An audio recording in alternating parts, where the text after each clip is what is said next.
আসসালামু আলাইকুম। স্বাগতম ফেসবুক এবং ইউটিউব চ্যানেলে।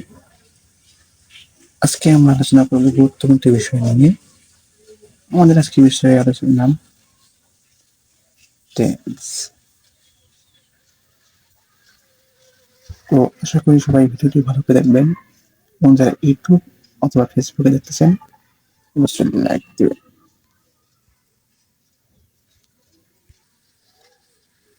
তো আজকে আমাদের আলোচনা প্রেজেন্ট ইন্ডিপেন্ডেন্স নিয়ে। বাংলা চেনার উপায় কি হচ্ছে? অ, ও, এ, ই, ন, এন থাকবে। এই 7টি। যদি এই 7টির কোনো একটি থাকে তাহলে কি হবে? Present independent tense.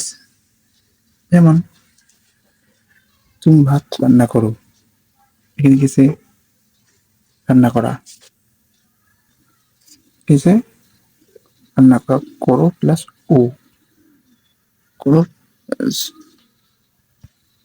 ও।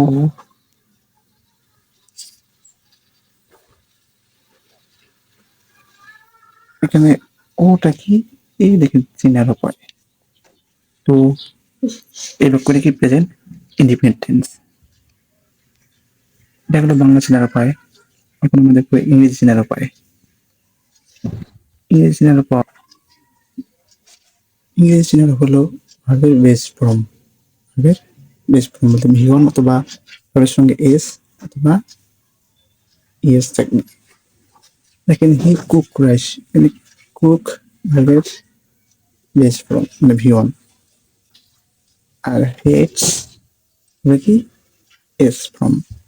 তো এই দুটো বাক্য কন্টেন্টস প্রেজেন্ট ইনডিফিনিট। তো আমরা বুঝলাম প্রেজেন্ট কি ভার্বের বেস ফর্ম। এখন আমরা এই স্ট্রাকচার খুঁজবো যে একটা বাক্যকে আমরা কিভাবে তৈরি করব। তো দেখেন আমরা স্ট্রাকচারটা দেখি। Subject plus V1 plus object. তারপর সাবজেক্ট, তারপর ভি1, তারপর অবজেক্ট। আমি ইংরেজি শিখি, আই লার্ন ইংলিশ।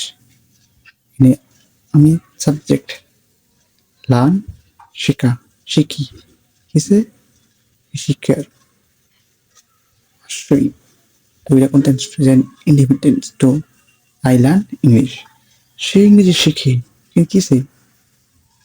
শেখার মানে এ। তো হি লার্নস ইংলিশ, সরি এখানে হি লার্নস, এখানে কিসে? এস। এস কেন হলো? Subject third person singular, third person singular, সুতরাং হলো S learns.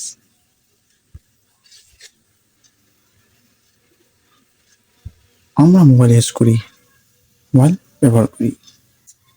We use mobile, use mobile ব্যবহার করি। শিকার, তুমি আমার ভাইকে বিরক্ত করো। You disturb my brother, you disturb my brother. তো ভিউয়ার্স, এখন আপনাদের জন্য কিছু টেস্ট পরীক্ষা। আপনাদের এর অর্থ করতে হবে। Get money, the celebrate their party. আমরা তোমাকে অপমান করি,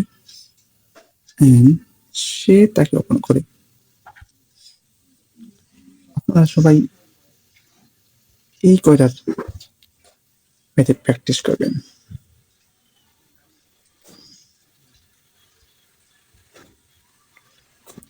এবং ভিডিওটিতে ইউটিউবে দেখলে সাবস্ক্রাইব এবং ফেসবুকে ফলো দিয়ে দেখবেন।